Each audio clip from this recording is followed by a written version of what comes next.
The launch of the Building Bridges report was described as historic, but how historic was it really, considering that this was not the first time the Bomas of Kenya was used as a launch pad for constitutional change? Tonight, Olive Burrows asks, what makes this time any different? Is it a case of same script, different cast, or worse, same tricks, different curse? On August the 27th of 2010, thousands gathered here at the Uhuru Park grounds to witness the promulgation of a constitution. Zikiwa katika rangi za bendera yetu.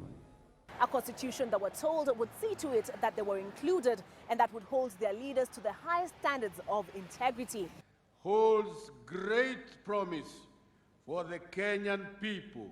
But 9 years later, and the 80% they were told was good for them hasn't lived up to expectation.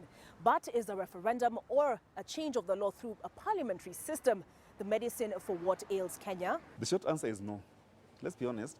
The problem is not in the law. The problem is having a matching culture of compliance with the law, because we are governed based on political convenience. Now, BBI cannot cure that. Today we are talking about leaders who don't qualify. But where did they pass? They passed through a constitution that actually tabulates Chapter 6.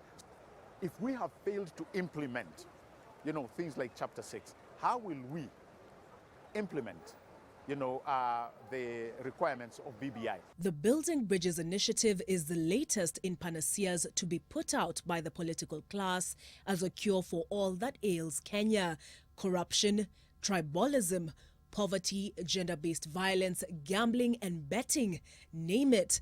But the constitutional authorities advise, as Maya Angelou did, when someone shows you who they are, believe them the first time. There's a lot of dishonesty in the political class.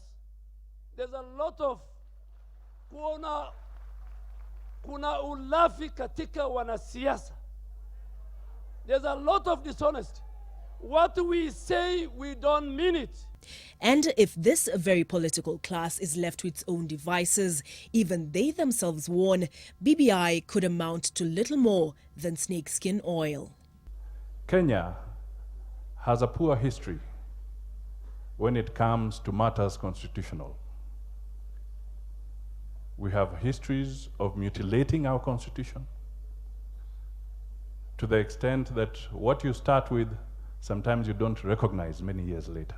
Had people talking about the Kriegler's report, you've had people talking about the Nungu report, you have people talking about TJRC. What must we do now with this document so that it does not turn to become, or to take the place of those documents? The political tones that have come up after the report's release leave a trail of concerns and fears.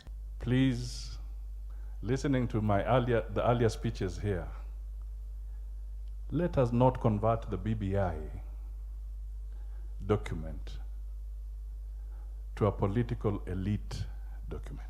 We have trust deficits in our leadership. Olive, trust cannot be litigated. Trust cannot be legislated. It's not all doom and gloom.